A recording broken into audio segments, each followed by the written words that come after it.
This one? Oh yeah, this one too.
Yeah, I think Faith keeps coming in and out of the call. So maybe we should have a, what's the backup plan if she disappears completely for the,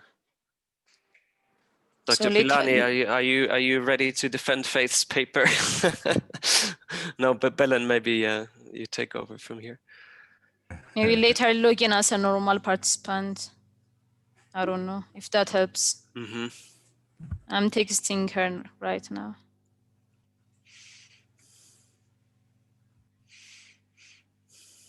ኧረ ብዙ ሰው ወጣ ይልሽ።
A wee bit of technical issues as it goes in these times of webinar issues.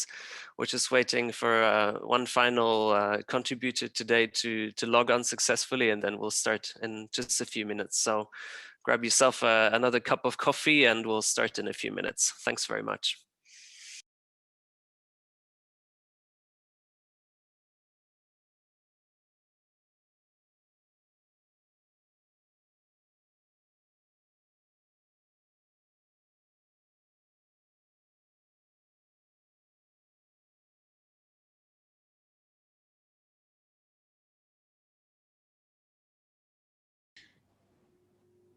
Hello, good morning.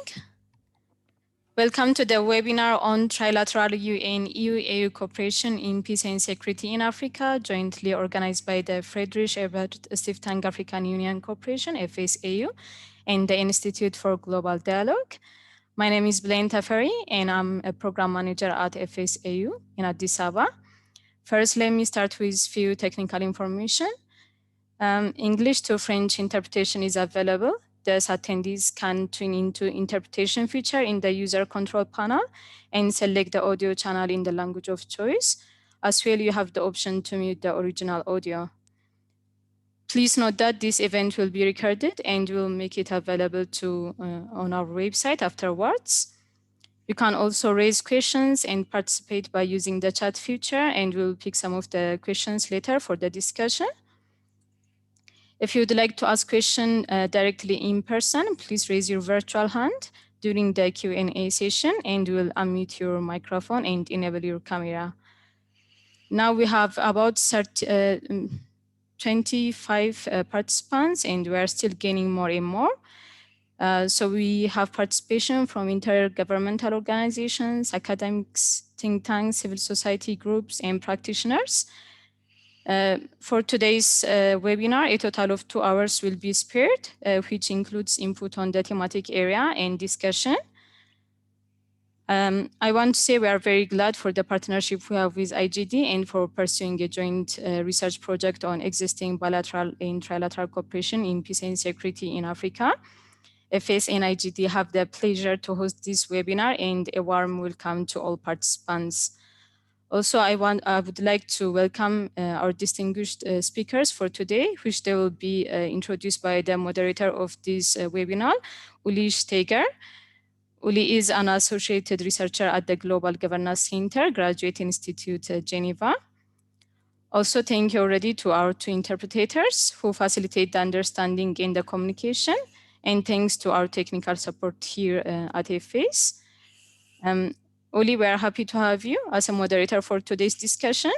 Now I would like to hand over the virtual floor to you, and thank you. Thank you very much, Belen, and Your Excellencies, distinguished guests, good morning and welcome. I'm honored to moderate today's debate. Mesdames et messieurs, vous l'aurez entendu, si vous souhaitez nous suivre en langue française, vous pouvez le faire. Soyez les bienvenus en français également.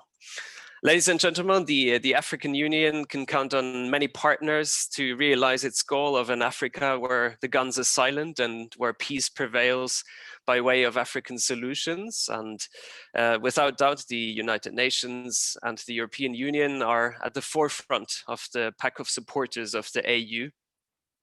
And so it's very important to unpack this trilateral relationship. Now, the webinar that has been put together for today has a number of aims. I think it's really about contributing to the mutual understanding within this crucial relationship. It's certainly through dialogue and exchange that a relationship grows, and that also applies in politics. Building on the discussions and the policy recommendations from a new paper that we will see presented today. That's the second goal for today. This is a joint research project by the Friedrich Ebert Foundation at the African Union, as well as the Institute for Global Dialogue. And so the goal is to hear these specific recommendations and of course also discuss their implementation. And last but not least, the webinar also aims to enable a conversation between all of you participants, panelists on these issues that we're discussing today. Now, the interest of having this in our current times is significant. COVID-19 has confined us to our living rooms and has made interactions a lot harder, informal interactions, interactions such as we have today. We've also seen big events such as the AU-EU summit in October 2020, as well as the cancelled and the UN General Assembly held via VTC. So the big formats are missing out as well. So it's really important to continue the discussion online as best as we can. Now, if we look at the organizations that we have here, we see basically 3 bilateral relationships and 1 trilateral relationship. And as the old saying goes, the whole is greater than its parts. And that's true here too. So today will be all about how to take this trilateral relationship forward, what needs to happen between the three of these organizations, what possible obstacles are there as well on this.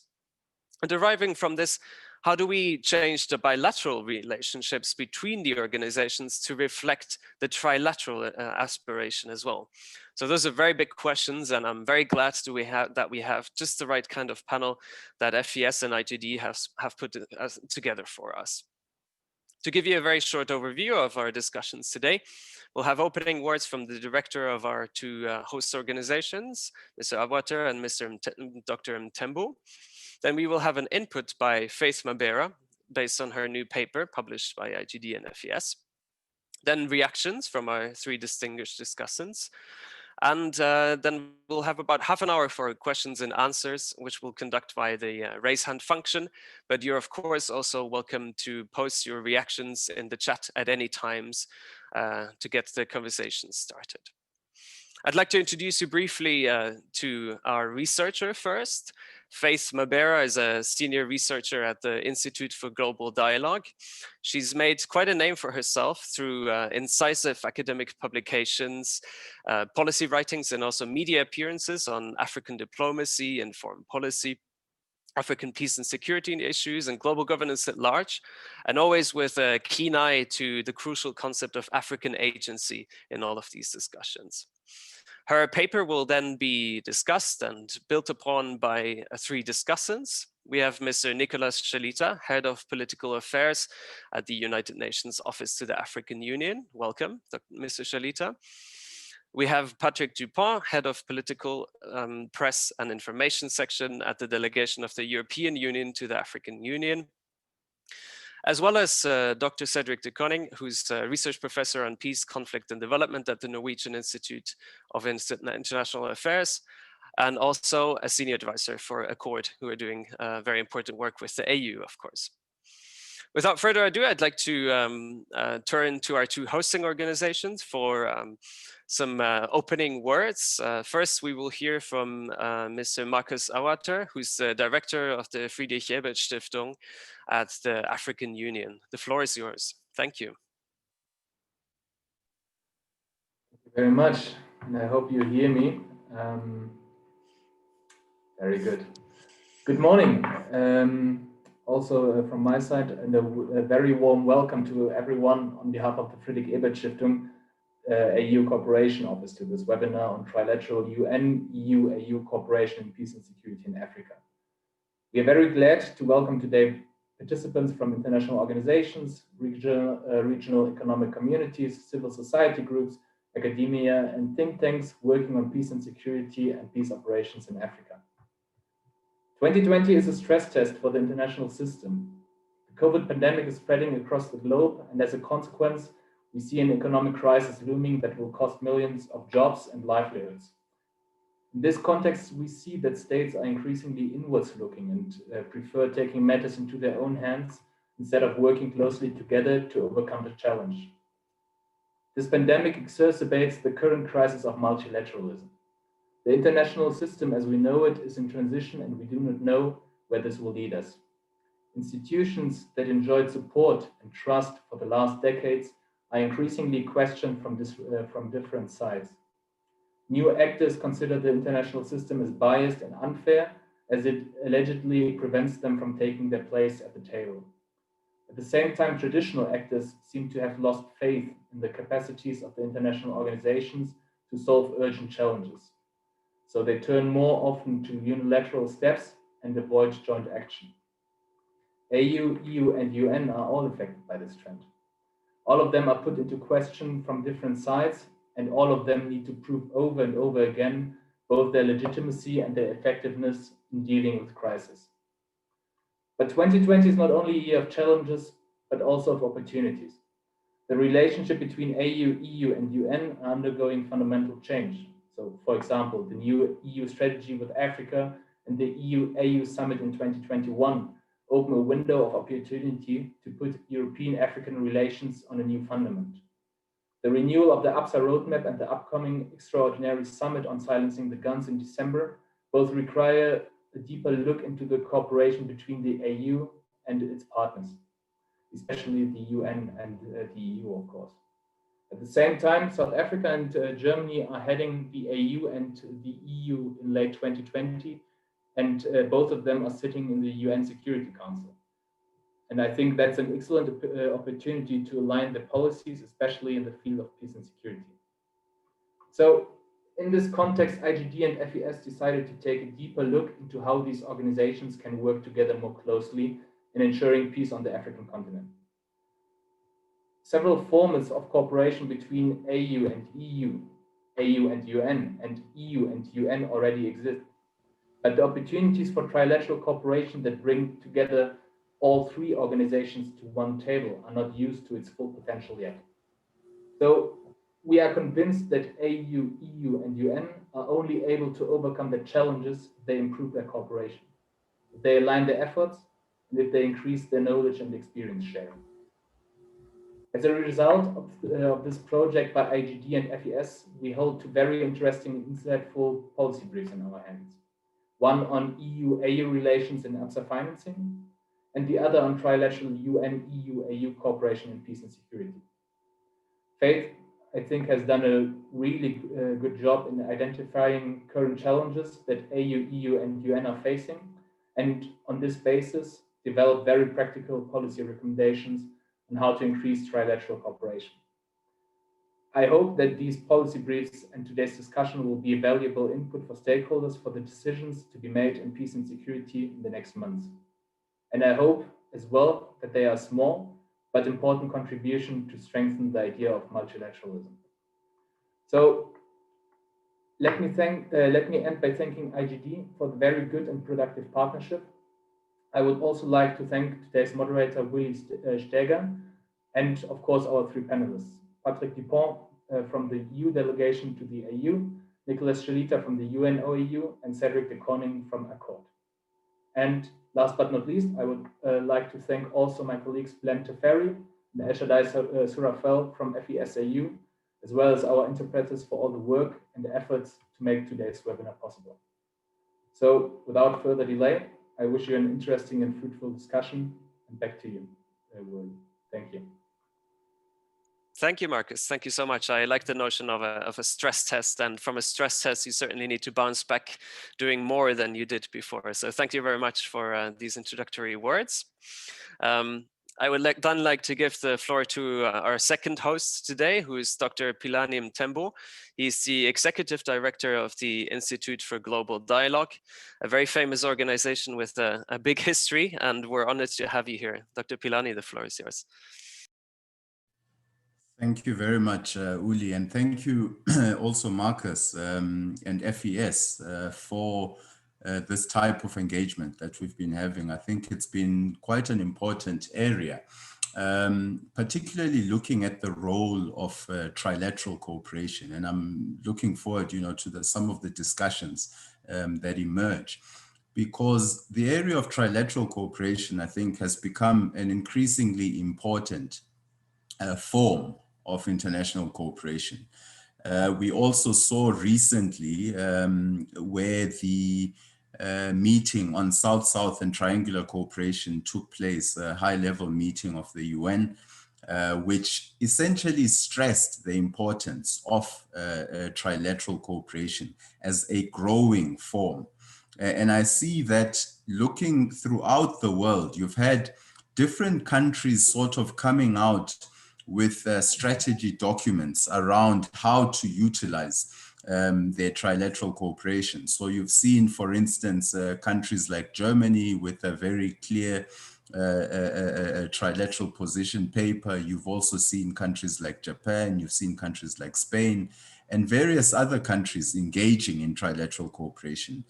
South Africa has also been involved in quite a number of trilateral cooperation activities, not only at a national level, but also importantly at a sub-national level. And I think what's important here is that this discussion is being taken forward. So when in the two papers that Faith worked on, essentially looking at the role of the AU, the role of the UN, and the role of the EU. And I think this is important in an environment which has, as Marcus said, some of the challenges have been exacerbated by COVID-19. And that includes even the funding landscape. And we've seen also recently that South Africa's role within the UN Security Council as a non-permanent member, but also at the time when Germany has also been sitting in the UN Security Council, we've seen that the issue of furthering cooperation between the AU Peace and Security Council and the United Nations Security Council has been a consistent thematic area that South Africa has advanced in its 3 stints as a non-permanent member of the Security Council. And I think what this allows, having better coordination between the AU, the EU, and the UN, is it allows for better cohesion. And we cannot sort of minimize the important role that the EU plays in African affairs. We know that even as a source of funding for the AU Commission, as a source of funding and support even for some of the peace and security operations, the EU plays an important role when it comes to African peace and security. And I think what this allows, and some of the recommendations that come from the policy briefs that Faith has concluded, is it allows us to take the discussion further and allows us to say, how can we actually start implementing some of these very important areas, such as trilateral cooperation? So I'm looking forward to the discussion, looking forward to the presentation by Faith, but also we've got very good discussants here, and I also look forward to their insights. So with those words, colleagues, thank you very much for joining us today. Thank you again for the partnership with the Friedrich Ebert Stiftung, and I look forward to an engaging discussion. Thank you, Dr. Mthembu, for this call for implementation and the importance of this concept of trilateral cooperation. And thank you very much for your thought leadership with your organization on this important topic. So without further ado, I would then like to give the floor to our researcher, Faith Mabera, who's going to present to us her new research brief on trilateral cooperation. Please, Faith, thanks. Thank you to the FES. Thank you also to Yuli for moderating this session. And it's something that I'm very passionate about. This is not the first time that the IGD has done the issue of trilateral cooperation, particularly in peace and security. It actually goes, so this is the one that we did with the FES, but historically, we've also done a couple of research on trilateral development cooperation as far back as 2015. So this, I would say, is a very pertinent update on a long history of research in this area. And as already been contextualized, this comes on the back of the joint research project we've done. And for this particular webinar, we are focusing particularly on trilateral cooperation between the EU, the AU, and the UN. But for background purposes, I've also done one on the proposed European Peace Facility, which you can also get via the FES website. So without much ado, let's just get into the essence of this particular one. I have a very short presentation to share so that you can track with me as I'm speaking. And then if you're taking notes also, it's easier for you to follow, but I'm going to try to be as brief as I possibly can. So I think let's start with the context of why this is important. And the context emerges in view of what is glaring in our face, the face that the changing nature of the peace and security landscape, the question of overstretch, the question of the scramble for a lot of resources to try and address this rapidly evolving landscape, and the very important acknowledgement and realization and cognizance of the issue that no single institution can bear this burden alone. And hence, in this context of demand for not only peace operations, but the broad gamut of peace and security initiatives, including the prevention element and also the the peacemaking and peace building and post-conflict initiatives. It's in this context that we need to actually acknowledge the need for interinstitutional coordination. And various actors then in an interinstitutional collaboration initiative or landscape then have to embrace their comparative advantages and their variant niche roles and functions. What I mean by the niche roles, just quickly, is, for instance, if you look at the regional organizations, they're often the first responders to crisis. They often have the comparative advantages in their own home regions. And we've seen a broader multilateral, vast organization like the UN provides the financial and the logistical analysis, and the EU also serves in this case, offering a lot of capacity building and training support to a large degree, and also the financial element. So it's in this regard then we look at the pinnacle of this, and here I'm referring to the AU, the African Peace and Security Architecture, which provides the institutional space for African states and for African policymakers to make the case at the global level that Africa is indeed sharing its burden in the peace and security. It's making efforts and moves to provide regional security goods, and it is increasingly shouldering international responsibility. Then, having looked at that, I think, and I think another point that I want to raise is in 2015, the UN High-Level Panel on Peace Operations actually doubled down on this point, the need for burden sharing, the need for enhanced partnerships in peace and security. And in as much as that approach was, the review was primarily focused on peace operations, it also alluded to the need for the primacy of politics. And the acknowledgement then in the report 2015 High-Level Panel on Peace, High Independent Level on Peace Operations, it acknowledged that today we sit the UN sits at the nexus of a loose cooperation, a loose framework, or a web, if you want to call it that, of international, regional, and national capacities. And hence there's a greater need for the global and the regional partnerships in this regard.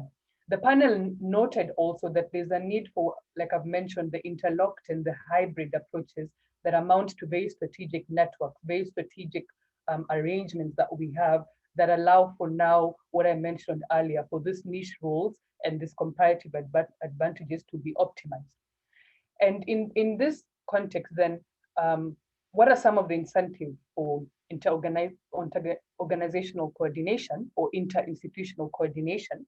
And there are two broad, I think, categories that I want to point out. The materialist ones, which, as I've already emphasized, tap into the notion of financial limitations, but they also allow the idea for pooling of resources to optimize that collaboration in a particular context.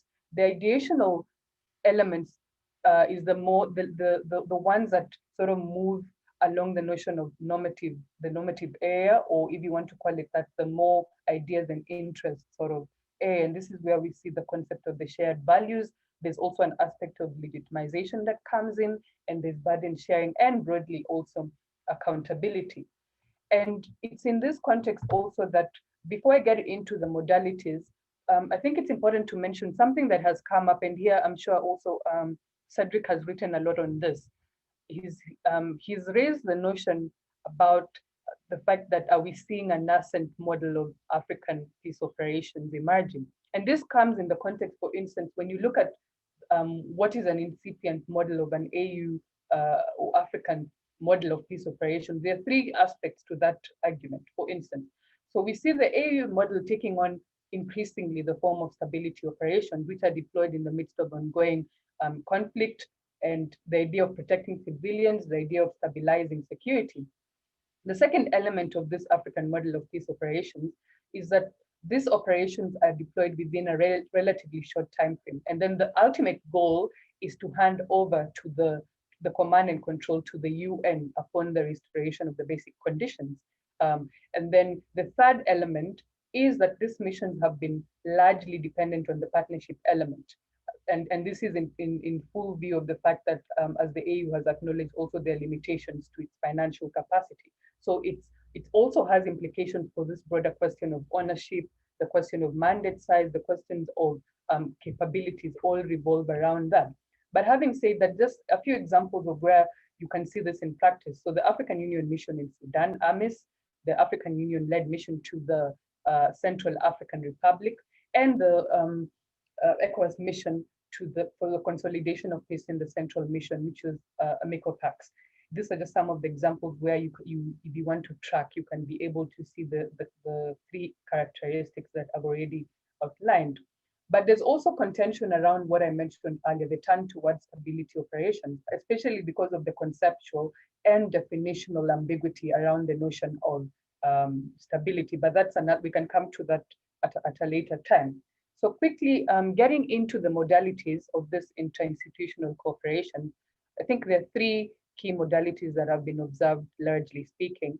The first one is the transitions, which by implication imply that command and control and is moved to another organization. Historically, this has been, for instance, from the AU to the UN. And here I give the example, for instance, of the African Union mission in Mali in 2013, which was handed or rehatted under the United Nations multidimensional integrated stabilization mission in Mali, MINUSMA.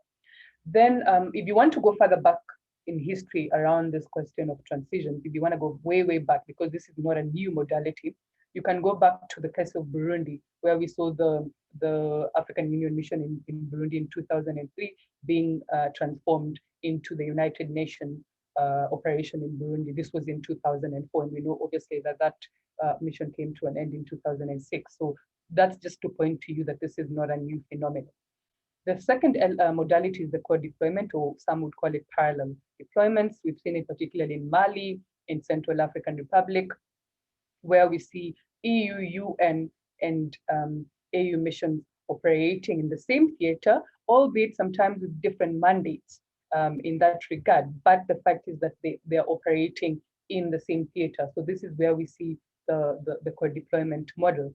And I've given here some examples in terms of the AU, the EU, and the UN.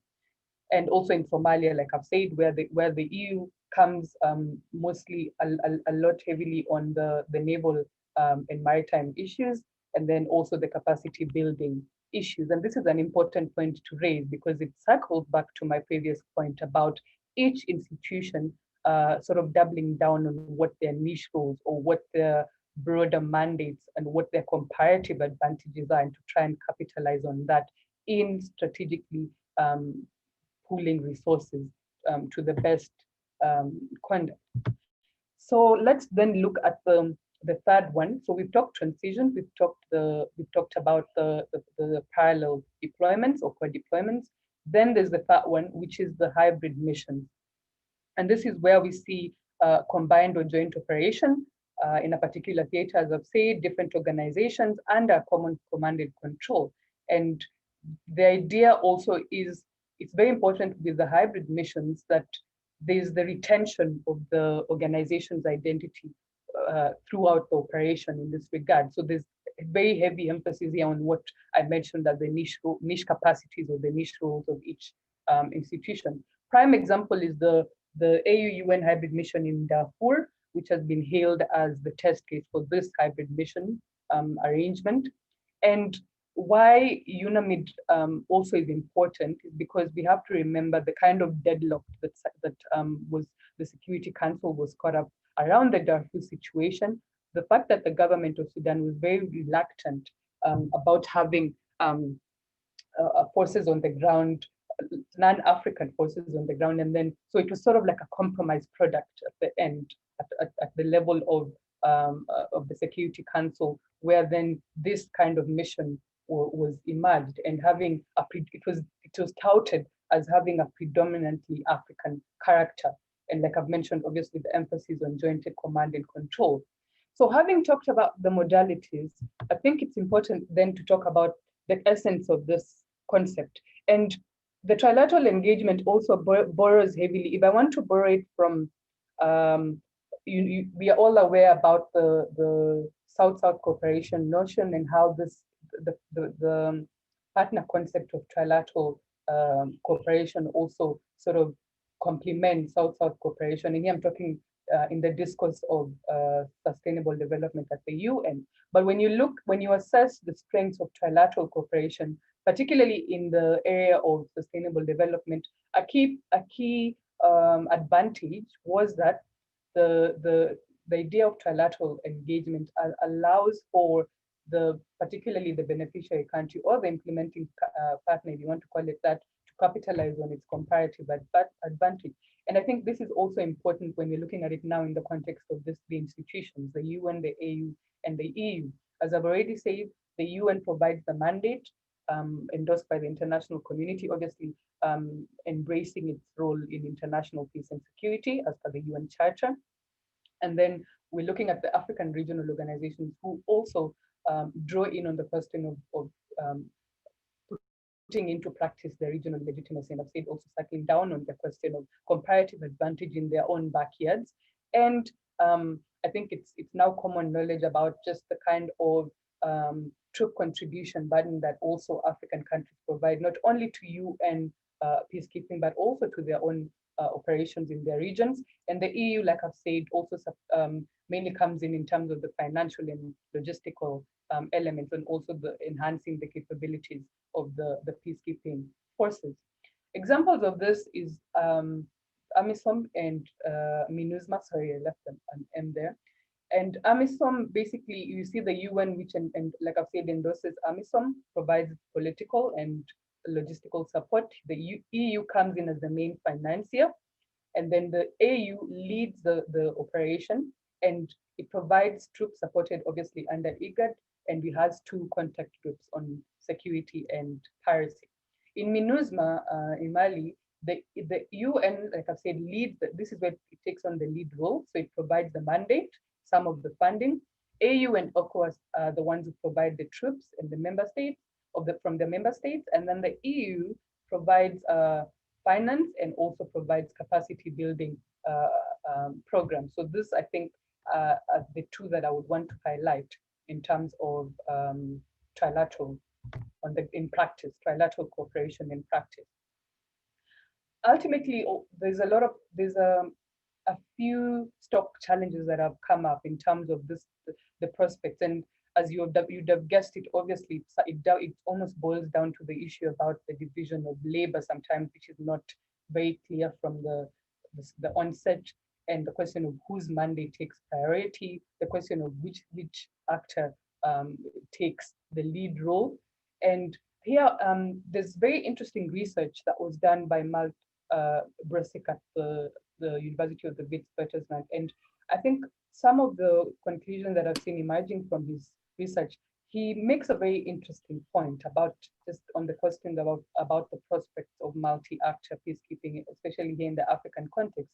And he says that when you look at the empirical evidence on the ground, what is emerging is that in practice, cooperation types often are not a result of the deliberate choices by the various institutions, but actually they're the result of the dynamics of the local political events. In other words, it's actually the context that mostly serves as a key driver of the cooperation types, which I think was a very interesting empirical find on his part.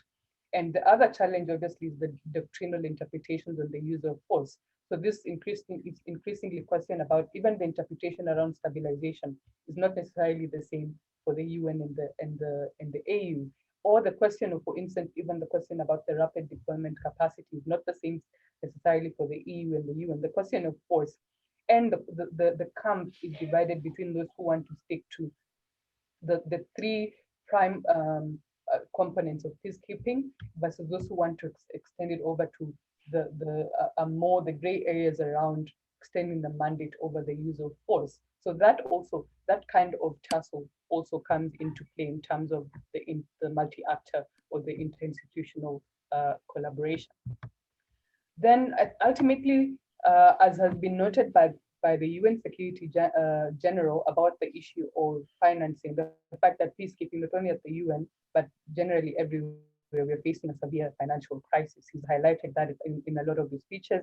It also informed a lot of what was done under the UN high-level panel review on peace operations. It's also informed his current initiative, Action for Peacekeeping.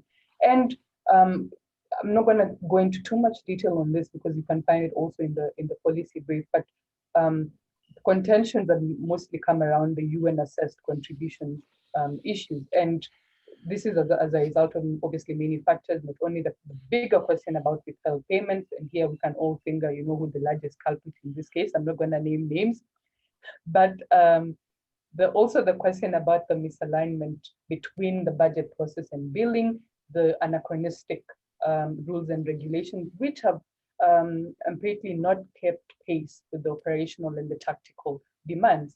And now circling back to the co-financing element, particularly when you look at AU and the UN, there's also been an impasse around the proposal for the UN to fund the AU peace support operation through the UN assessed cooperation.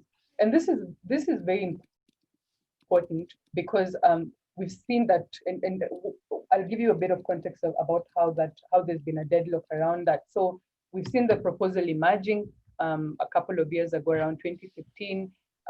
Also as far back as 2007, it was refined. And then in 2015, we actually saw the breakthrough around the 25-75 ratio in terms of the funding split between the UN and the AU. But this, in as much as that was hailed as a breakthrough moment, the ratio, the funding split, there's been a lot of the discussion, let me put it another way, the discussion has been fraught with a lot of issues from both sides. So there's been no consensus, for instance, on how this 25-75 ratio funding split would work out in practice, especially given those increasing doubts, and this is on the part of the UN members, about the ability of the AU to shoulder its financing burden or its financing obligations. But to their credit, the AU has also made inroads in this regard. So we all know about the AU Peace Fund. We know that with the AU Peace Fund, there was also the extension of the invite for the UN and the EU to actually sit on the trustees. We've seen how the Kaberuka reforms have also driven the funding in terms of the obligation, the 0.2 levy. And as far as the figures show, in 2019, the targeted amount, we've seen about 70% being raised so far. So 70% of the funding target has been realized as of 2019.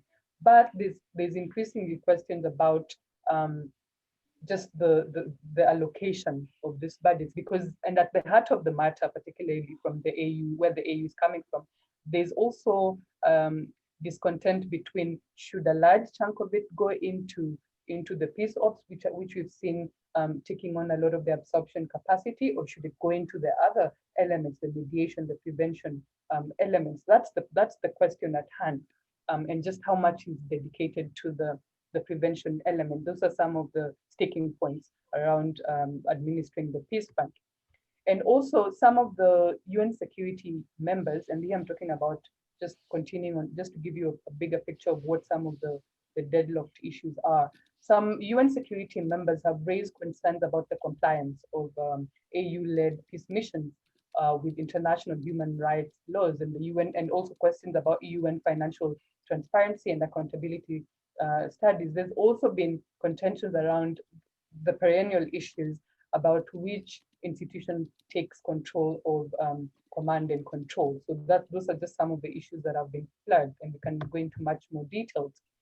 So in the interest of time, let me just bring this home and boil it down to the three main policy recommendations that emerge from this basic discussion around trilateral cooperation. So in my analysis, I think I boiled them down to three elements. The first is the cognizance that peace operations are just one part of the equation. There's the broader political solution element. There's the broader peacemaking, peace building, and post-conflict continuum. So seeing them as a continuum and how they're all integrated in this continuum, then there should also be a long-term engagement to actually engage the structural drivers of conflict. This is where prevention then becomes key. And this is where you've seen also, at least at the rhetorical level and to an extent, very, very much the notion of sustainable peace gaining ground, not only in UN discourse, but largely it's taken on the question of sustaining peace, what constitutes the idea of positive peace, the idea of sustainable peace. It comes down to that. The second key policy implication is that the positive momentum of the trilateral engagement, and there has been proposals to actually take the collaboration venture virtual or digital and create a trilateral collaboration framework between the three institutions. But this should actually move on and should be taken. It should not be one that's just a once-off discussion and then 3 years later the discussion circles back to the same starting point. So that momentum of engagement should be pushed forward. And like I've said, taking in stock not only the experience sharing, the lessons need to be learned, but also fully appreciative of the niche roles that each institution comes or brings to the table. And lastly, the question of clarity and dialogue and open channels. As I've said, the question about financing, particularly the co-financing between the AU and the UN, is one that's fraught with a lot of very politicized issues. It's sort of created a bit of tension between the two councils to a large degree. There's been a lot of recriminations. There's been a lot of back and forth, and it's not always been guided by that spirit of forgetting the bigger picture here. So that's what the bigger picture, obviously, being the question of all in pursuit of delivering the peace and security objectives of just at the global level and also at the regional level. So ultimately, those are the elements that I think I want to highlight from the trilateral arrangement. And I'm looking forward to the discussion, but I hope that the presentation delivered on the key points of the research. Thank you so much for your attention. And thank you, Faith, for this very rich presentation and also your papers, one should say, because both are worth a read for those who haven't done so. You're certainly covering an amazing range of issues in your presentation. What stood out particularly is this material and ideational drivers of cooperation that really help us reframe a conversation in a bit more holistic manner. Often it degenerates into how many millions exactly have been replenished to the African Union Peace Fund. And this really helps to bring back the conversation to a more general and a more holistic level. And also to remind us that UN peacekeeping, how it works, how the budget works, and what norms are driving UN peacekeeping also matter for engagement in this relationship. And this then allows you to paint a really refined picture of the trilateral modality that we've seen in African peacekeeping with organizations or projects or undertakings such as AMISOM and MINUSMA, while reminding us also that this model needs to be context sensitive, and it also needs to speak to the broader continuum of politics, peace, and conflict. So not just remain quite limited. And finally, you remind us that the focus on co-financing peace support operations, of course, remains very important.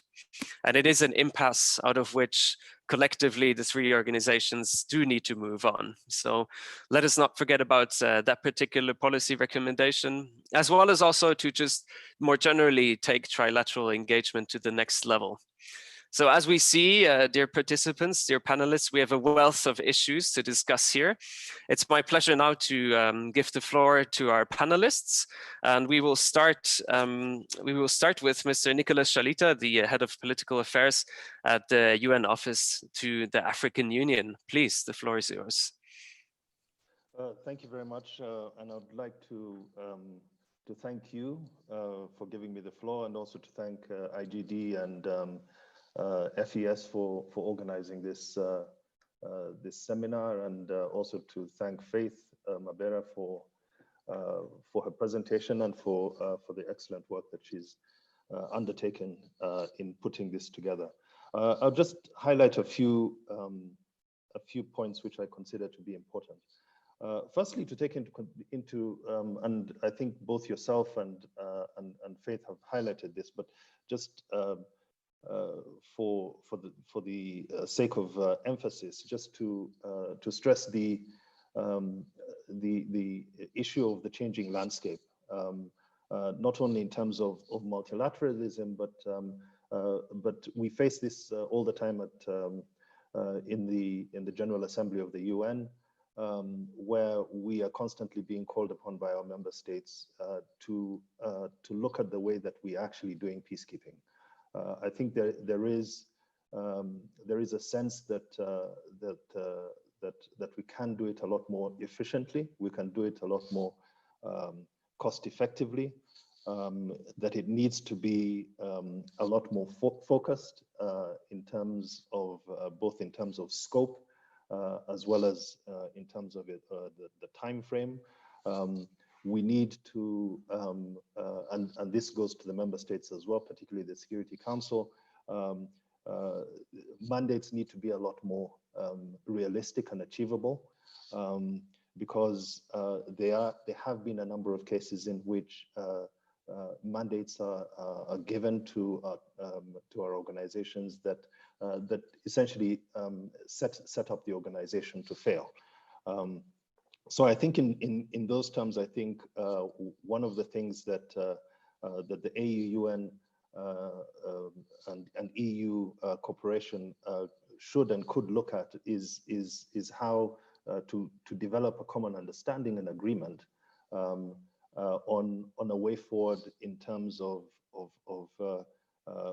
making our peace operations a lot smarter, balancing the demand and the increasing demand that we're seeing, very complex, very dynamic peace and security challenges that we're facing right across the African continent, new threats to peace and security that we are being called upon to address, balancing those demands with the pressure that we have on resources, and also the demands that we're constantly being requested to address as far as making our engagements a lot more efficient and cost effective. The other point which Faith has made, and which I agree with entirely, is the issue of primacy of politics. I think what tends to happen is that I think and I think the UN and other organizations have been guilty of this. I think we invest a lot more intellectual thinking, research, and financial resources in peace support operations, peacekeeping operations, and not as much on political solutions, conflict prevention, primacy of politics, as has been expressed. And I think the focus needs to shift. I think there's been a lot of talk and research about this over the years. But we need to continue to see peace support operations as a last resort, and we need to look at how we can work together more effectively within a trilateral arrangements, or even bilateral, or even our individual organizations, working more effectively and efficiently to prevent conflict and to ensure that our responses are successful to the extent possible, and looking at the whole range of the APSA pillars and the APSA framework, and how we can support these more effectively. And I'm thinking specifically on early warning. I'm thinking on how we can support the panel of the WISE, for example. We've done a lot of work with the mediation support unit of the African Union, FEMWISE, supporting the full operationalization of the Peace Fund. So looking at how we can work more effectively and efficiently in order to ensure that that we are more effective as far as conflict prevention is concerned.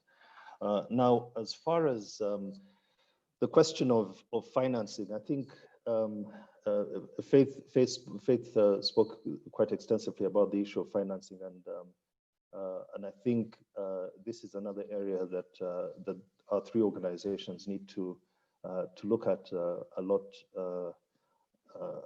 lot more, because I think there still is a long way to go, to be honest. And I think there has been quite a lot of work since 2015. We ourselves and the African Union also did a lot of work leading up to the joint declaration that was signed between the chairperson of the Commission and the Secretary General in December of 2018, which outlined a number of issues that had been highlighted by the Security Council as concerns, specifically to do with joint planning, joint mandating, the issue of the human rights compliance framework. We had done a lot of work on all of these issues, but there was a sense, at least from the African Union perspective, that shortly thereafter the political will within the Security Council changed, and the goals began to shift. The political support within the Security Council changed, and therefore it became more difficult for us to take that process forward.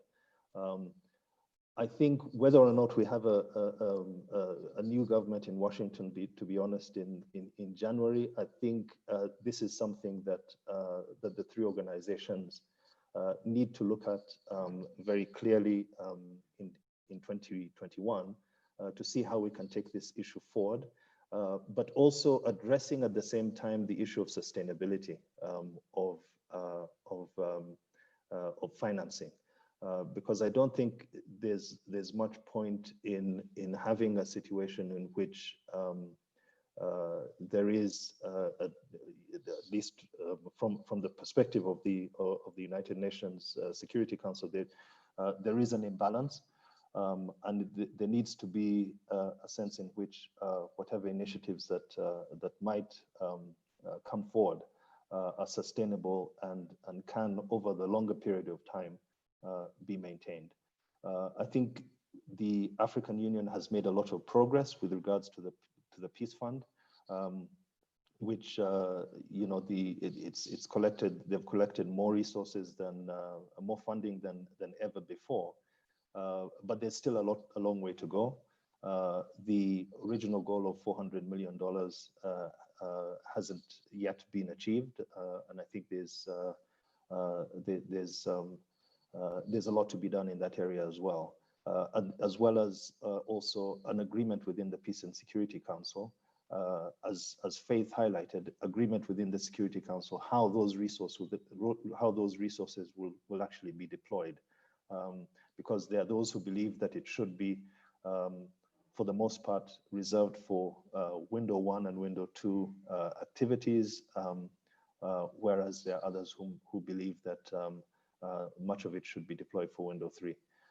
So I think there are a lot of discussions that need to be had, and a common understanding, and within the framework of a trilateral partnership and cooperation, I think it would provide an opportunity for some of these discussions to be had, and for a common agreement to be forthcoming. I'll stop there for now. Thank you so much for these points. And a point which you made, which really I think is the crux of this event, is you underlined the substantive work still needed, both in terms of, let's say, position building almost, of understanding what organizations really want in specifying the general positions that have been laid out in the partnership documents, as well as the individual work towards a sustainable way of financing. So thank you very much for these very insightful comments. We will then go to our second panelist, who is Patrick Dupont, the head of political affairs at the delegation of the European Union to the African Union. The floor is yours, Patrick. Thank you.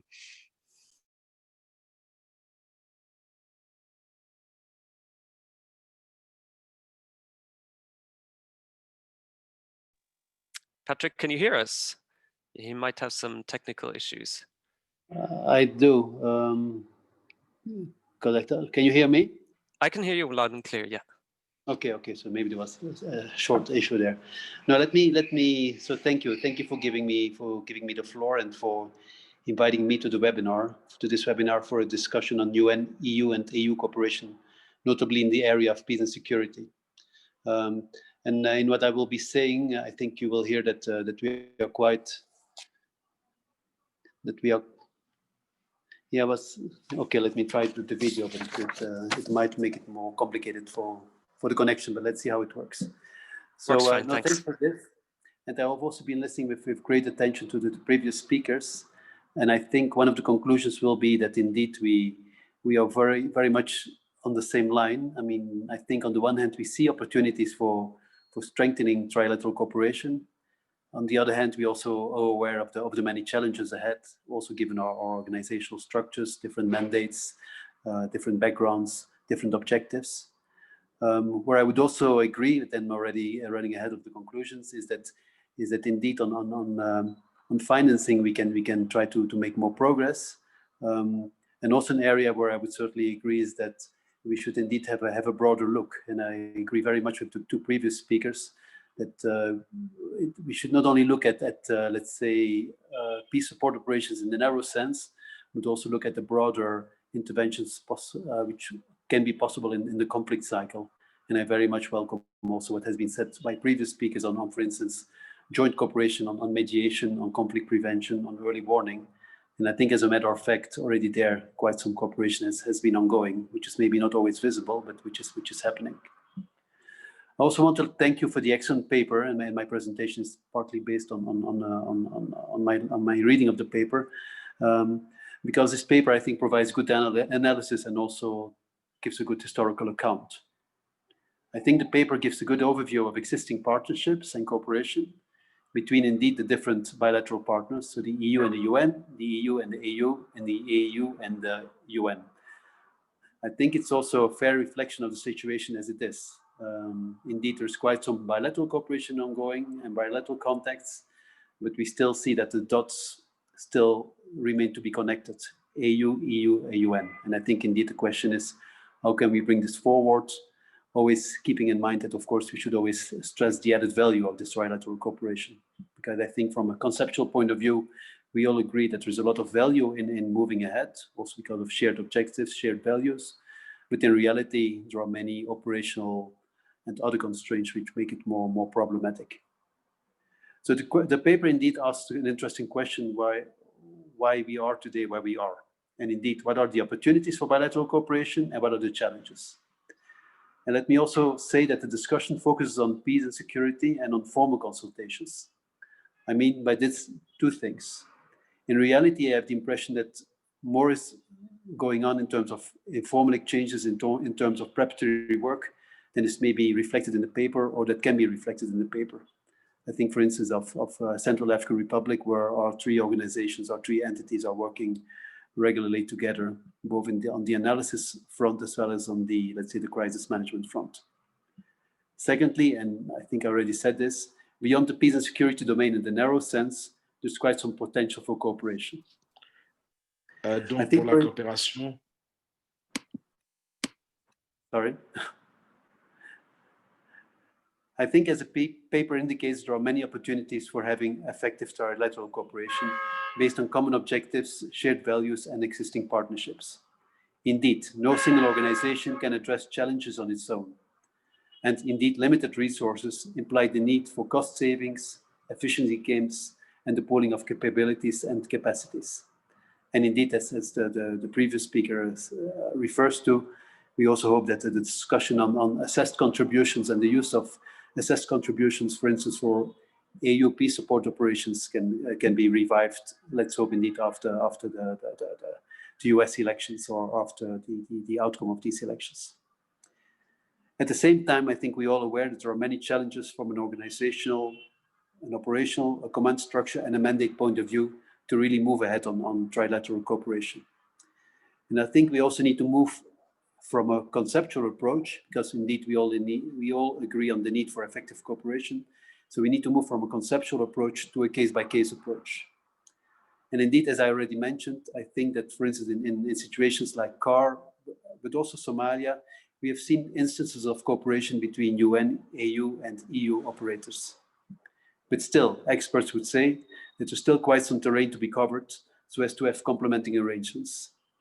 As the report mentions, indeed, there are challenges related to coordination, doctrine, and division of labor. And I think the previous speaker also referred to division of labor. And there are indeed other challenges. And one relates to how decisions are taken, the other to finance. As regards decisions, and there I refer indeed to what the colleague from the UN office says, as regards decisions, I think we should take into account the changing landscape. And I would say there is indeed scope for enhanced partnership, to have more kind of an equal partnership, if I may say, may use that word, where we see that really the EU, the UN, and the AU are reflecting together from a same level playing field. In reality, I think we still see too much of a model whereby, and I'm kind of generalizing, we see a model whereby too much decisions are taken at the UN level, and indeed according to the UN Charter, with the AU implementing, often with difficult missions, and the EU contributing, among other. And then EU's role is still being often seen as the role of a financing organization. And I think there's also more work to be done so that the EU, together with UN and AU, can also really have its role as policy shaper and policy maker. So I see scope for a more balanced partnership between AU, EU, and UN. As regards finance, I think indeed, and previous speakers have said that, I think constraints imply both challenges but also opportunities. And indeed, limited and short-term funding doesn't facilitate effective partnership. On the other hand, I welcome the contribution in the paper on longer-term solutions, and I refer here again to the discussions, the difficult discussions, but the necessary discussions on assessed contributions linked to the UN budget.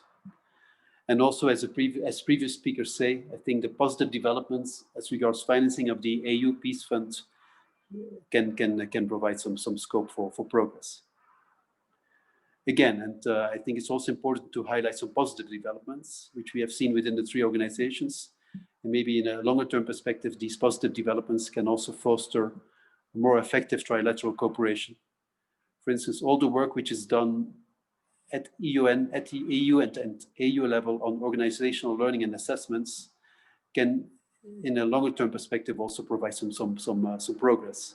Because indeed, if we agree on a shared analysis of a complex situation, there's also more scope for having more successful trilateral cooperation. And I think again, between EU and UN missions in CAR, we have seen some kind of timid progress from that point of view. And the report indeed refers to a number of successful frameworks, but again, these are mostly in the bilateral landscape. So it's indeed the challenge is to see how can we move this forward to a trilateral cooperation, always keeping in mind the effectiveness and the efficiency of this partnership. So some examples indeed mentioned are the UN-AU Joint Task Force on Peace and Security, the EU-AU Joint Strategy, the EU support to African Union peace support operations. I would also mention the memorandum of understanding between the EU and the AU on peace and security. There's the UN-EU cooperation in crisis management. So there are still many instances. And we have also seen from UN perspective that since 2017, there have been some indications, some attempts, some tentatives to indeed enhance trilateral partnership and to move from bilateral partnership to trilateral partnership. But I admit that this is still very much on a case-by-case basis, and we have not always seen continuation.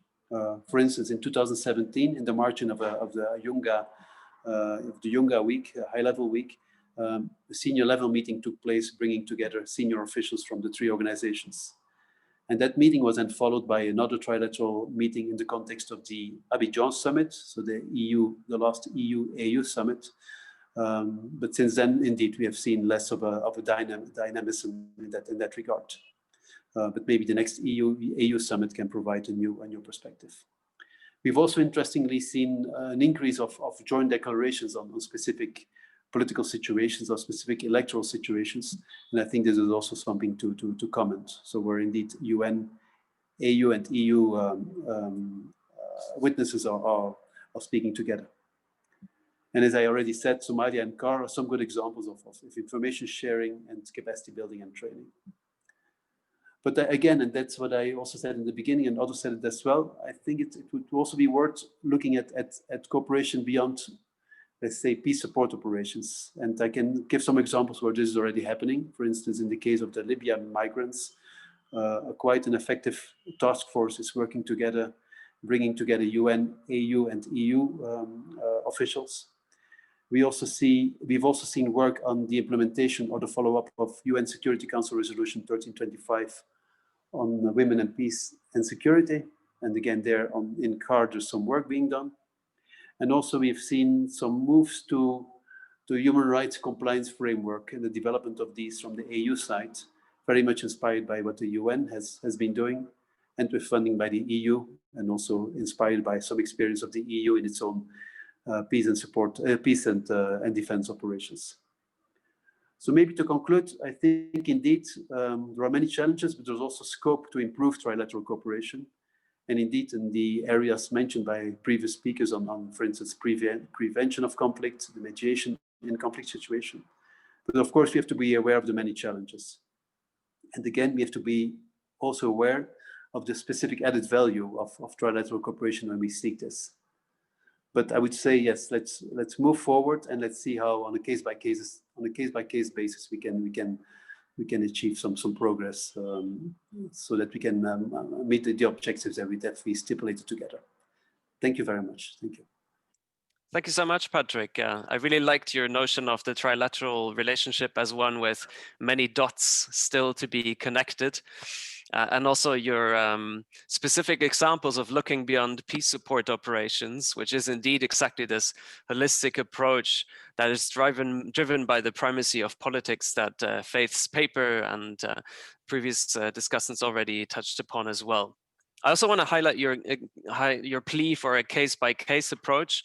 I think especially in the academic literature, international organizations really had a reputation in the past for seeing the entire world through an entire single conceptual lens. And it's very encouraging to hear this aspiration of specificity in a given conflict. And finally, I think what comes out of the contributions so far is really this question on financing and how do we go forward specifically? What needs to happen in which organization, which states need to be more specific? So there's a lot of food for thought here already.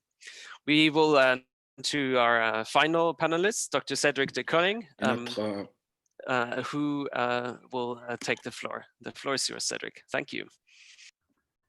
Thank you very much, Uli, and very nice to share this, be part of this dialogue with all of you. Thank you to Marcus and Felani for the invitation from FES and from IGD and for convening all of us together here, and for Faith for her paper and her other work in this field that has really, I think, framed our conversation very, very well. So much has been said also by Nicholas and by Patrick, so I'm not sure what I can still add.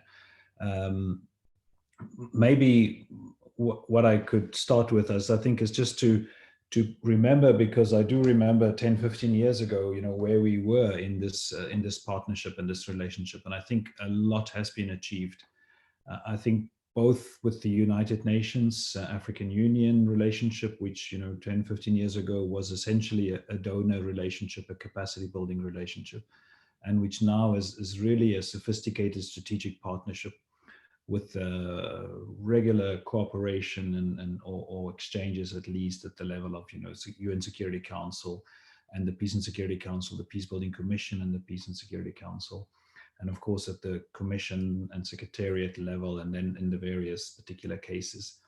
And with the African Union, European Union relationship as well, I think we're in this moment now where we have this opportunity to really reset the relationship away from a donor relationship, or a relationship that is dominated by a kind of a development perspective, to a relationship that could be really a strategic partnership. So I have high hopes for the negotiations going on, and for the partnership being designed and being crafted, and for the summit next year.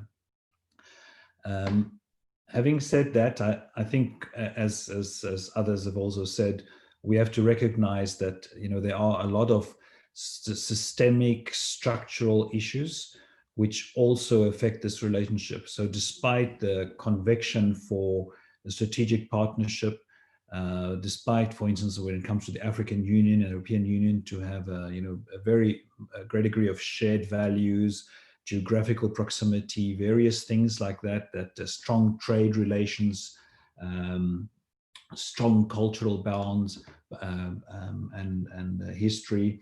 So despite all of those things that do pull us together, there are also systemic challenges, structural challenges that make the relationship, of course, difficult. And I think for those reasons, we have to accept that we are not going to arrive at some supermodel that's going to fix all of this. We need a continuous, adaptive transactions and negotiations between these different institutions to keep the partnership alive, to identify the principles, to identify the key strategic interests that bring us together, and then at the same time constantly manage those challenges, those structural moments when they come in. And for that, I think we need two things. On the one hand, we need the ongoing continuous relationships, the regular meetings between at the political level and at the commission's level and so forth, and the normal ongoing rotating or iterative relationship that we need to manage. But then where I think the real value is, and where the real breakthroughs can come through, and where the real drive can come through, is at the case by case, country level or field level or mission level. Because this is both, on the one hand, the most challenging, because that forces us to not just focus on kind of long-term principles and interests, but also on the immediate situation we're dealing with. And of course, that means the more immediate short-term interests are very much driving that situation, and can then very often lead to a lot of tension around the relationship. But that's also where I think we can really be very innovative, where there's lots of opportunities for finding mechanisms for working together. And so I think the way to manage that relationship is to be very clear and articulate the principles, the shared values, why we are working together as AU, as UN, as AU and EU, or trilaterally in some cases. What are the guidelines that we should follow? These are things that we can, in a predictable way, establish some mechanisms for coordination. And then using those more enduring principles, guidelines, and mechanisms, deal on a case-by-case basis with the particular situations we're dealing with. And on the particular situations, I mean, I would say we are still, as Patrick, sketched out as well, largely in this situation where the UN has the kind of overall decision-making mechanism through the Security Council. The AU in the African context is often a kind of an implementing partner, and the European Union a supporting partner. And I think if we can change that around into a real strategic partnership amongst the various partners, and if we can achieve a real complementary, comprehensive approach, that would make a huge difference. And I don't mean that in a kind of idealistic sense. I mean that in a transactional, practical, operational sense. I mean, the EU has so much more to offer beyond finances in terms of political development, rule of law, peace building, civilian crisis management, capacities and knowledge, which sometimes is lacking in the African Union. And the African Union has so much to offer in terms of political expertise, political knowledge, expertise in mediation, high-level experts that have been working in these areas, knowledge, credibility, and lately security capacity. So combining these things more systematically, I think will make a huge difference. If that could be an objective for us. So I think making a kind of a real networked peace and security cooperation in this context. Lastly, let me say one or two things about the financing. I have personally been very involved in this debate and working on both the UN, the 25-75% kind of UN assist contribution, different models and work around that for African Union peace operations, and also on the peace fund. I'm at a point where I feel that on the one hand, the reality is that we're facing a situation where we're going to have an increased shrinking of funding. First of all, we're hopefully coming out of a COVID-19 pandemic that's going to lead into a global economic recession, which means there's going to be overall significantly less funding available for everything in this field, but in particular for peace and security and also for peace support operations. We know the funding on the EU side is shrinking. The UK is leaving through Brexit. There's a greater realization within the EU of a need to use the funding across different areas. And we know that in the United Nations Security Council, there is no appetite for big peacekeeping operations and no appetite for assessed contribution funding to AU peace support operations. I would say beyond whoever's being elected in the US, and it's not just the US. I think many of the other countries just conveniently like to stay quiet and fit into that situation. So the reality is there is no magic solution for predictable funding. And we're going to have to work out much more on a case-by-case basis and maybe adjust our thinking around what is possible, what kind of operations or what kind of actions is realistic in this new financial environment, and maybe redesign and rethink what we do.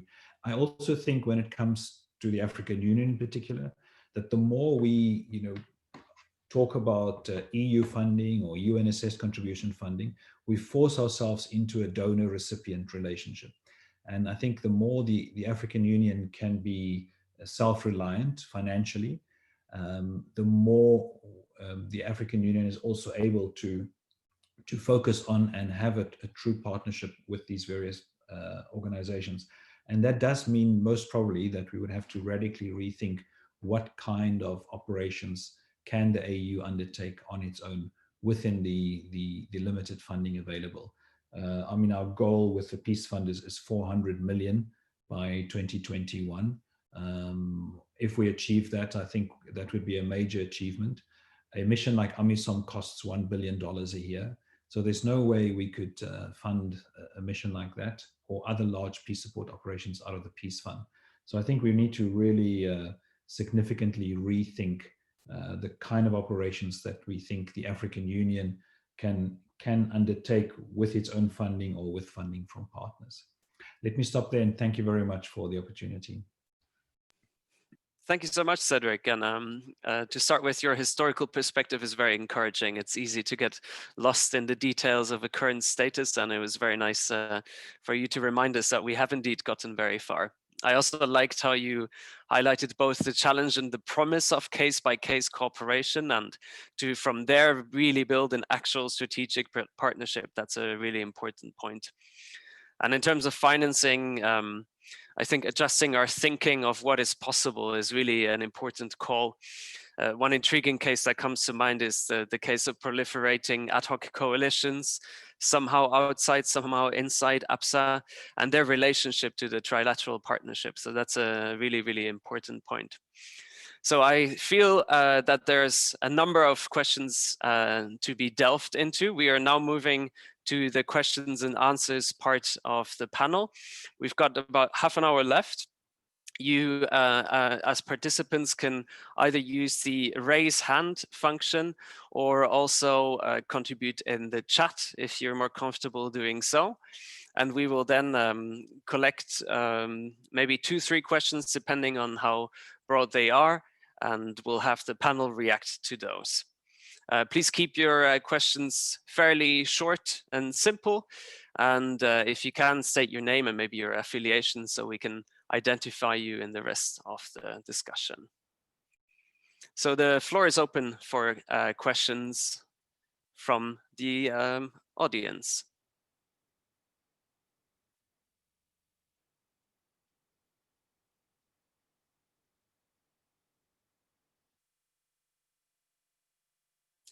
that doesn't seem to be, we don't have a question just yet, but as people are putting that together, maybe at this point we can return to Faith for a brief reaction on what the three panelists have said, and that way we can get the discussion started. Faith, would you be ready to take the floor?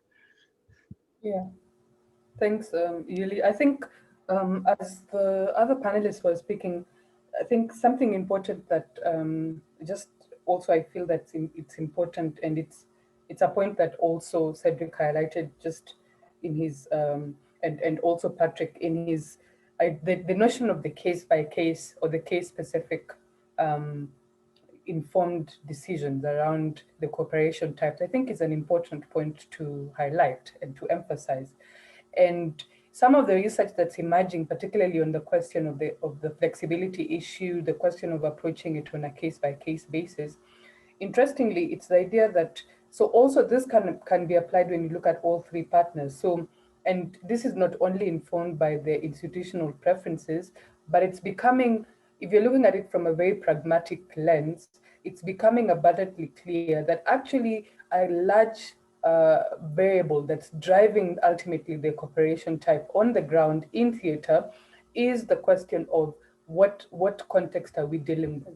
What are the circumstances on the ground? And this is particularly where now the African Union or the regional economic communities come in very specifically, and also delivering their knowledge of on the ground realities, because it's the facts on the ground that actually drive the cooperation type, in as much as we have the shared values, in as much as we have the traditionally distinct niche functions, as much as we like. Ultimately, it's what's on the ground. And you can think about it this way. So the framework conditions are interest, capacity, legitimacy, but the dynamics of local political events, as is the case in Darfur, demonstrated, is what ultimately led to the formation of the hybrid mission. So the case-by-case approach, I think, is an encouraging move going forward. And it also opens up the discussion around, in the trilateral platform or the collaborative platform, whether there's, if you look at the recent meeting in 2018 between the three, so the EU, the AU, and the UN, they also identified what they consider the priorities. So that was a good starting point in that direction, saying these are the key priorities that we have on the ground in Libya. These are the conflict spots that we're looking at. And I would invite also participants to have a look at that. So at that very ideational level, like I mentioned, it's clear. I think the implementation element comes in on the basis of the question, obviously, as I've said, about the mandate question and the doctrine question is where there's a lot of sticking points that need to be ironed out. And it's also interesting what, and this is something that we also need to keep a watching brief on, what emerges in the aftermath of the COVID-19 pandemic. The economic headwinds that have buffeted not only the global economy, but also national economies, will have implications on the kind of budget that is allocated to peace, not only the peace operations, but the broader peace and security initiatives under the umbrella of, obviously, peace building and PCID to a large extent. It's interesting because also the other element that, and here I want to sort of borrow a few nuggets from my other paper, which is the question of the proposed European Peace Facility, EPF, and how also the shifts and the kind of reform that we see in the EU, the Neighborhood Development and International Cooperation Instrument, which is a merger of 11 instruments to try and inject a bit of strategic direction into the EU, has implications in a lot of its partnership. Because one concern that has been raised by our African policymakers or African stakeholders, particularly insofar as the EU support to APSA is concerned, is the idea of what happens. I mean, if you realistically, if you look at this is research emerging out of ECDPM work around the figures. So what was promised in terms of the budget and what has actually been delivered, and we can't ignore prevailing circumstances of the pandemic. So an interesting point here, for instance, is that in the EPF, the initial amount that was in the discussions, negotiations leading up to the multi-annual financial framework, the figure that was put there was about 9 billion estimated to be dedicated to that. but in reality, it's a paltry 5 billion. Some have labeled it a paltry 5 billion, or even 3 billion to an extent. So 3 billion, when you take out the chunk that goes into operational capacity, so capacity building projects, that means you're left with essentially 3 billion. So 5 minus the 3, about 3 billion just for the EPF element. And remember, the EPF was constructed as a instrument of a budget mechanism to allow the other partners to also support them in terms of, for instance, access to the lethal weapons. So when you look at that budget, the numbers start to decline significantly, and it begs the question about then having to broach the subject about sustainable financing. There's also concern on the African side that now that the scope of the European Peace Facility is not only limited to the African context, if you like, but it's global in focus, what would that mean for the already existing African priorities? Would we see maybe a divestment in that case? So those are some of the questions that are emerging around the EPF as that of budget mechanism. But I think I just wanted to highlight those 2 points: the question about the case by case specific, the question also of whether they even in as much as I like the point that Cedric highlighted, that there's been institutional learning, there's been progress in the past 15 years. But I think further research agenda that we also as researchers and people who follow this field need to ask is whether there's been almost a tilt toward path dependency to a large degree. So do we see almost as a fallback option that the EU, here I'm giving the EU as an example, has increasingly then tended to favor very short-term, very geographically limited operations. It tends, because of its own institutional preferences, it's tended to maybe sort of stay away from the more very broad, comprehensive approach, which is now what has tended to fall onto the UN. But the UN on its part has tended to favor flexibility. And if you look at the assessment of the question of doctrine, the UN has tended to also stay away from engaging, particularly in theaters where there isn't, for instance, a ceasefire agreement in place, or there isn't restoration of stability conditions. And then now this is where the the African Union comes in with its sort of leaning towards the stability operations. So this is some of the doctrinal issues that have been raised in this discussion.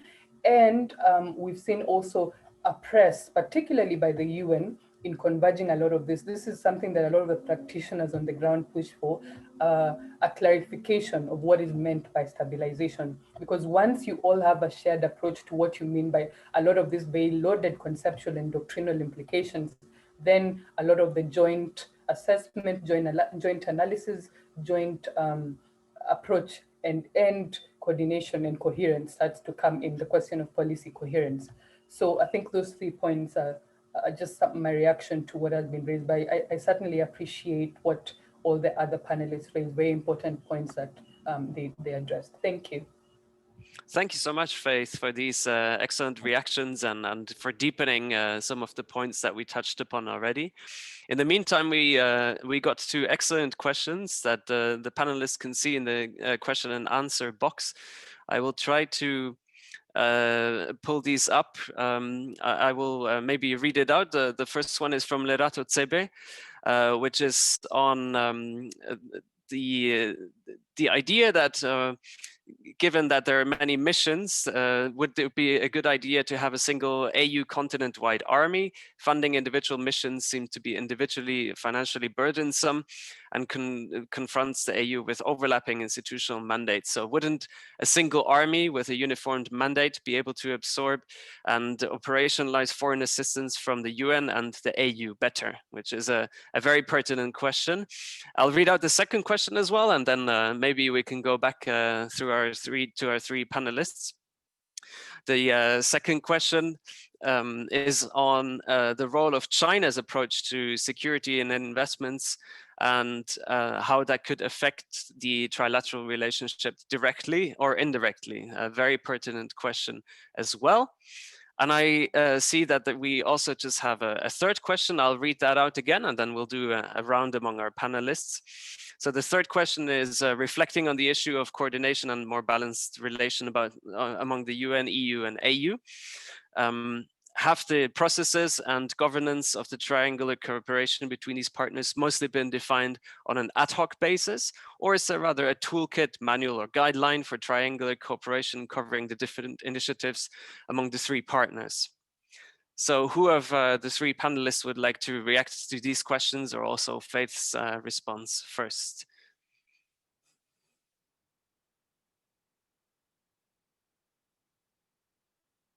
Perhaps we can go in the original order, and Mr. Shalita could start us off, if that's okay with you. Yeah, I think let's do that. I can go last. Thank you very much. On the first question about the Africa Army, I mean,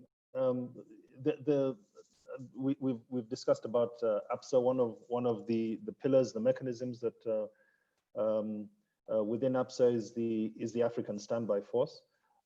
There is no African army to speak of. There is no global army, even at the UN or even at the regional level, that either the AU or the UN can call upon to address its peace and security, the peace and security challenges that we face. But they have the African Union has agreed and done a lot of work on the standby force and the regional standby forces as well. But there's still a lot of work again that needs to be done in that area. They're for the most part operationalized, but a lot of work needs to be done, as well as ensuring that that there's a more predictable and agreed mechanism to deploy them as and when the requirement is there. On the issue of the triangular cooperation, is there a toolkit, or is it case by case? I mean, I think a number of the other panelists spoke about, particularly Patrick, I think, spoke about some of the areas in which the three organizations have worked together in addressing peace and security challenges across the continent. The CAR being a very good example, but we also worked very closely together to address the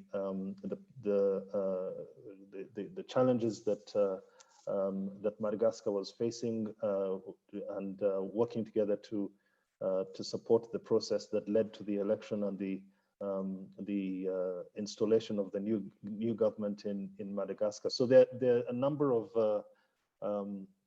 case by case initiatives in which the three organizations have worked together with and for the most part successful.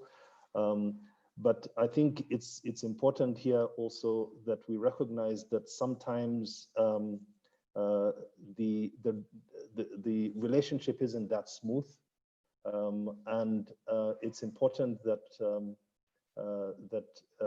there is a clear division of roles and responsibilities as and when we do come together to resolve a particular problem, recognizing our respective comparative advantages and strengths and convening power leverage that we might have over the parties to a particular conflict situation, and then working together in a productive and coherent way to ensure that we resolve whatever challenge that we're facing.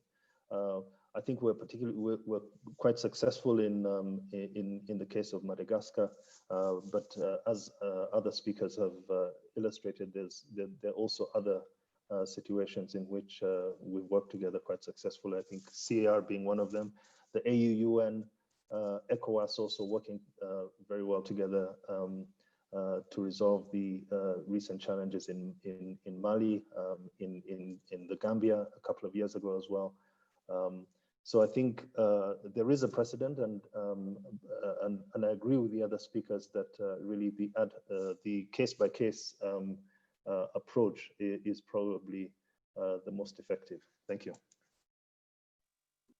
Thank you so much. I think next I'd like to go to Patrick Dupont, who's probably also heard a very interesting discussion on sort of the role of the EU. Is it a financing actor, or can it do more? And it certainly would like to do more.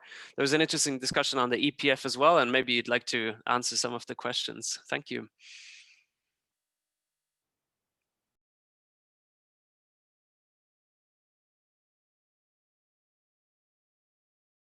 You'd still have to unmute yourself. Sorry, Patrick.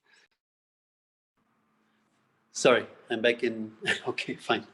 No, thank you very much. And I very much agree with the replies given by Nicolas to the previous question. So I don't think I've got much, I don't really have much to add there. I think indeed, I think we are far away from having a single army. We can just make a comparison with European Union, where we think EU is one of the most integrated regional organizations. There we see that for very good reasons, it's not obvious to move from 27 armies to one army for multiple reasons. I think what's important when one comes to missions is that there's a clear agreement on coordination structure and on command structures, etc., so that different contributions can indeed be pulled in an effective way. And then indeed on the other question on the UN, on the Trilateral Cooperation, I think there is both. There are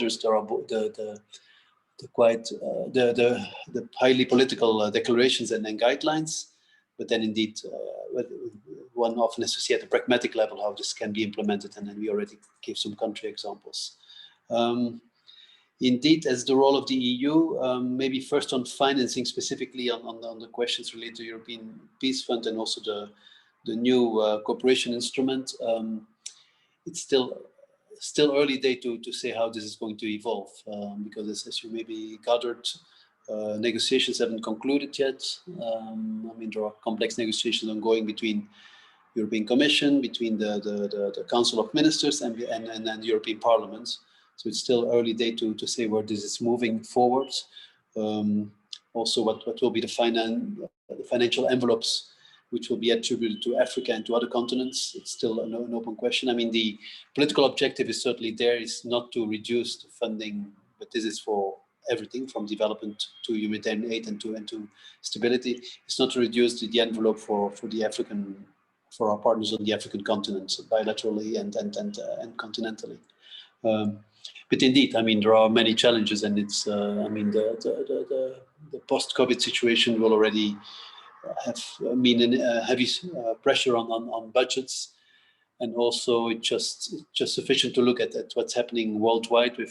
We seem to be having more and more conflicts erupting. Look, for instance, at the Caucasus and other parts of the world. So the challenge is certainly there with an increasing number of crisis situations on the one hand, and with budgets under pressure. So indeed, at some stage, some hard choices will have to be made.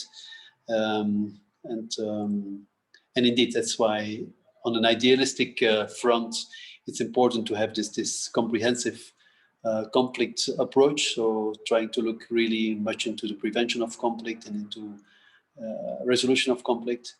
On the other hand, it's also up for African Union and other organizations and the countries concerned to see how they can also be creative with financing. I think there have been some promising developments with the Peace Fund and also with the commitment to use a specific percentage of national budgets for the EU funding, to give one example.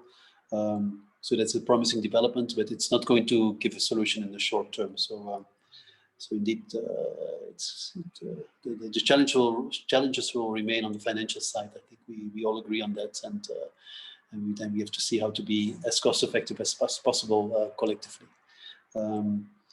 And then the EU as a political actor, yes, I think when one looks at declarations by the High Representative and also by political leadership, including the President of the European Council and the President of the European Commission, we see a strong commitment also to EU-AU partnership on all domains, possible, so including the political domain. So the ambitions, I think, have been clearly spelled out. I think also the EU has got the instruments at its disposal, but at the same time, the EU is one of the other actors on the global world scene. And I think one of the questions also indeed referred to China, if I'm not mistaken. So I think we should also look at other partners who all have an interest in stability linked to economic development, to investment. We know it's a long-term objective as well, but and we live in an unstable world for sure as well. But I think the dialogue should continue so that also in terms of political contributions and in terms of financial ownership, we also try to have more partners involved. But it's true. I mean, the respective agendas and interests are not always the same, so we'll have to see how to match it. But the EU certainly has got the ambition to be a political player, and I think we're also moving there step by step. And I think also the circumstances oblige the EU to do so, because the EU is still very much of a multilateral actor and still very much in support of the multilateral framework. So somehow there's no choice left. But indeed, this will require time, and this will require commitment from EU member states, and also will have financial implications if we want it or not. So, so I leave it at that. Thank you very much.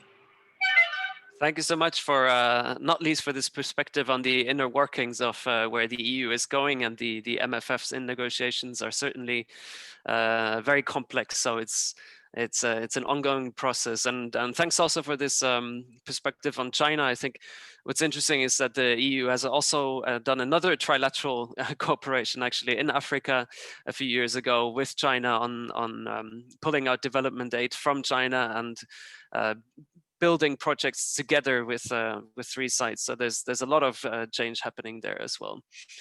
Cedric, we haven't heard from you. We've had questions on the ASF, on the role of China on this toolbox. Is there anything you'd like to add? Thank you very much. Well, on the question on the African army, I mean, we've also had this proposal for a UN army for a long time. But basically, it's impractical and undesirable. It's undesirable because we know there's no military solutions to any of these problems, and the more you focus and invest in the military solution, the more as they say, if you have a hammer, then every problem looks like a nail. So if you invest in the hammer, you're going to deal with it in that way. And in fact, already with our current situation, we are overinvested, I would say, on the military or the hard security side of responding to conflict. And so that is why the African Standby Force has been developed as an alternative, so to create some more greater predictability and preparation, as Nicholas has mentioned. And I posted a little documentary in the chat function that Accord has commissioned on exactly the story of how African peacekeeping capacity have been developed over the last 20-25 years. It's a new documentary that just came out. But having said that, I mean, I think our lesson from the African Standby Force, our lesson from the EU battle groups, and all these attempts to create standby capacities is that every situation needs a case-by-case specific solution, because the Pacific countries that have an interest and are willing to deploy and invest, not just militarily, but in everything else in this comprehensive context, depends on the particular case and which countries have an interest, etc. in it. So most of the kind of off-the-shelf solutions that we have invested in through the African Standby Force, the EU battle group, and so on, have not been deployed yet ever. Sherbrooke is another example, precisely because what we can foresee in planning never really meets the exact need in reality. So we need to find a better balance between preparing and responding just in time. On China, I mean, as you say, China also has a long-term strategic interest in Africa, shared values with the African Union, shared values with the European Union when it comes to multilateralism and so forth. But their approach to peace and security is quite different. They really think in terms of the contribution that long-term investment in infrastructure development makes towards peace, rather than a kind of a short-term focus on politics and other dimensions of that. And that makes for a very, I think, useful complementary relationship, but not one that can necessarily work in the way that we've discussed before in terms of, you know, practical cooperation on a case-by-case basis. Also, that needs to be, can't be dependent just on one country. If we think of, you know, from Somalia to the Sahel, for instance, you will see a large number of countries being involved, in addition to the African Union, European Union, and the United Nations. And that overall coalition, if you like, of countries is extremely important to create the political will and the financing and so forth. So it's not just the EU and the UN in terms of funding options either. Many others are involved and contribute to trust funds and so forth. I mean, just to give you some numbers. So for instance, China has contributed about 100 million over 10 years, $100 million over 10 years to support capacity building through, for instance, the African Standby Force, and contributes about $1 million a year to AMISOM, for example. And that is, you know, the European Union support to, for instance, AMISOM is several times the support that, for instance, China provides to the whole of the African Standby Force. So it's not as if, for instance, China would probably be able to come in and replace the EU or in that kind of circumstance.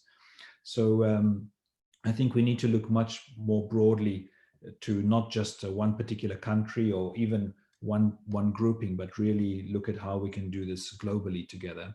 And then lastly, I saw there was a question on the private sector. So just quickly again to say, I mean, there's been a lot of thinking over the last 20 years, time to time, how can we get the private sector to make a bigger contribution to peace and security? I think what we've seen so far is a direct contribution, is not materialized despite all the efforts. So I think the real role of the work we do on the political side, on the peace and security side, is to create an enabling environment for the private sector to invest. And there's more that can be done, you know, in that context. But the role of the private sector is to contribute to peace through trade, through investment, rather than to think of the private sector as somehow, let's say, a funder for mediation or peacekeeping, etc. There has been attempts along those lines, but nothing has materialized concretely in those areas. Thank you very much. Thank you so much, Cedric, for these concise answers and especially the really nice contextualization of China among other partners, and also the need to see that from a global perspective. That's great. As we're nearing the end of our webinar today, what I'd like to do is to also give David Duplessis's question on private sector financing to Faith, maybe to react to that. And then I'd just do a very quick final round with all three of you, our panelists. What I'd like you to do is give us a call for action. So in the next 2 years, to bring forward this trilateral relationship, what really needs to do to catalyze it? What needs to happen? So that will be the final call for action that we will have. But first, I'd like to hear from our great paper author, Faith, for a final word and maybe a comment on private sector financing as well. Thank you, Yuli. Just to emphasize Cedric's point in relation to the private sector question about, rather than looking at particularly at the notion of what I would call quote unquote direct involvement, it would center around the security development nexus. So the ultimate recognition that if you improve on the ground conditions economically, then you generate the conditions that are more suitable to creating sustainable peace. So looking at it in that category. But if we start looking at it, we enter the very murky territory of creating another sort of conflicting web of actors in already complicated layer. Then you see the details start to get pretty murky, particularly also around the shared values commitment on multilateralism. So that's where I would draw the line. I would say rather the private sector should be more emphatic on doubling down on supporting notions around the security development nexus. So for instance, if it's looking at a particular ground saying we are generating this initiative to actually improve conditions on the ground, enhance the economic conditions of the ground, and then that is seen as an enabler of peace. And on the question of the China involvement, another, I would invite also, so I've done extensive research also on the China evolving approach to peace and security in Africa. And this is something also that's been documented in our new book. Pilani and I have a new book on Africa-China cooperation, the question of whether we need a coherent African policy on China. So there's also details there of the evolving Chinese approach to peace and security in Africa, and some of the points that Cedric has also raised. I'm going to leave it there because of time. Thank you so much. And again, going in order of speakers, we'll hear from Mr. Shalita first for a final call to action. Thank you. Thank you very much. First of all, just to thank you and all the other participants. It's been a very useful and productive discussion.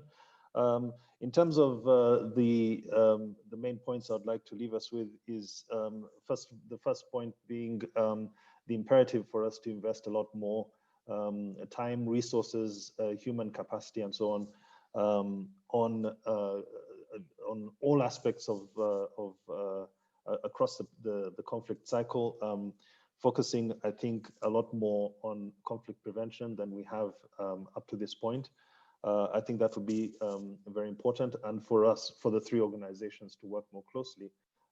We've given a few examples, and the other colleagues have given a few examples of where such initiatives have been successful and useful, and the extent to which more time and investment can be put in place to ensure that that we work together in conflict prevention, early warning, I think would be very helpful going forward.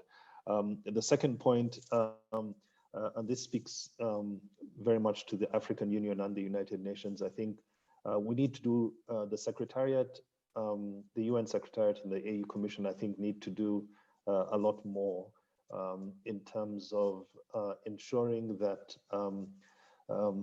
that we facilitate, or we create the possibilities for our member states to work a lot more closely. The policy organs, and I'm thinking here the PSC and the United Nations Security Council. Granted, I think we've spoken a lot about the fact that there has been progress in strengthening the strategic partnership between the two organizations, but much of this progress has been Secretariat to Commission. It hasn't really manifested and materialized in the way that one would have liked or expected at the level of the policy organs, the PSC and the United Nations Security Council. There's been a lot of discussion about some initiatives that could take that forward in their annual meetings, but very little traction in terms of implementation of those initiatives. So the extent to which we could, the collaboration, the cooperation between the policy organs can be strengthened, I think would also be very, very useful. And of course, in that area, also including the EU. Thank you. Thank you so much, Mr. Shalita, for these very pertinent final points. I will go to Patrick Dupont for some final remarks. Thank you. You'd have to unmute yourself, I think.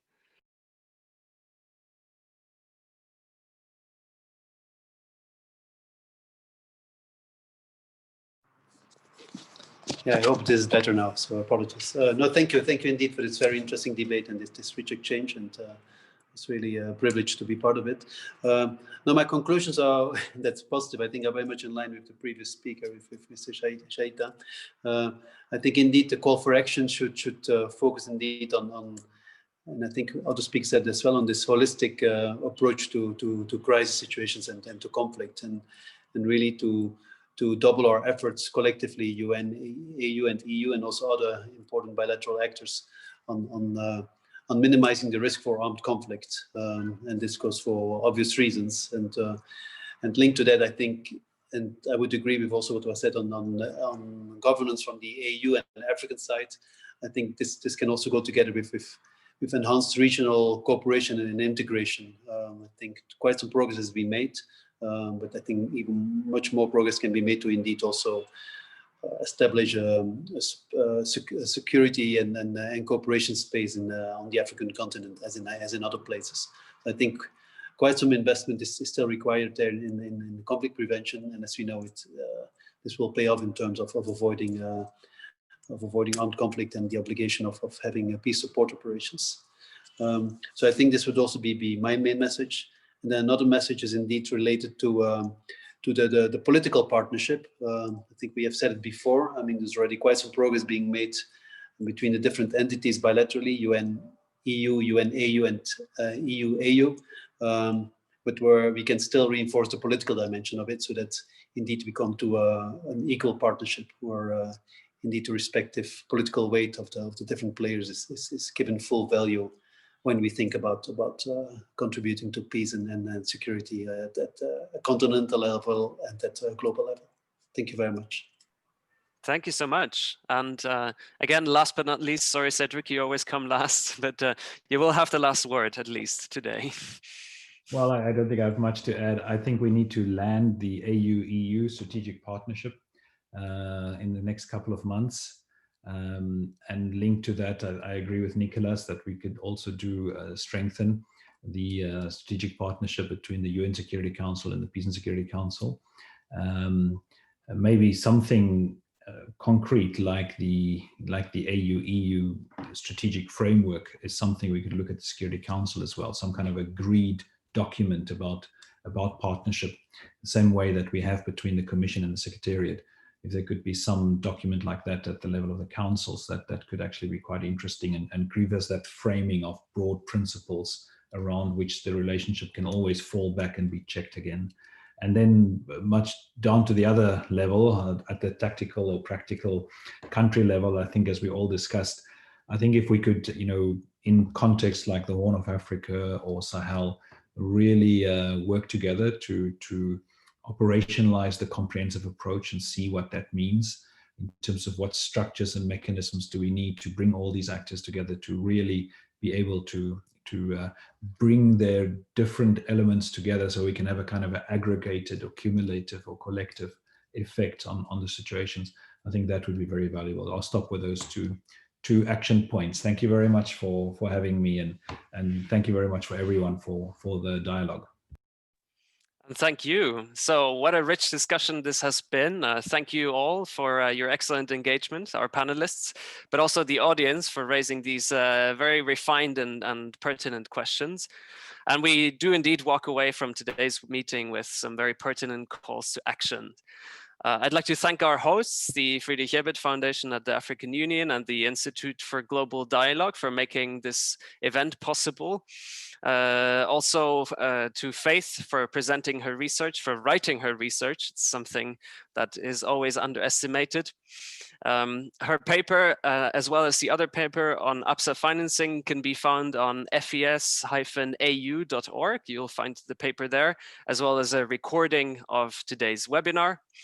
And last but not least, let's not forget a big amasekenala to Belen and her team at FES for the technical aspects, including the translation. So with that, we will wrap up today's meeting. Thank you all, and have a wonderful day. Thank you. Thank you very much.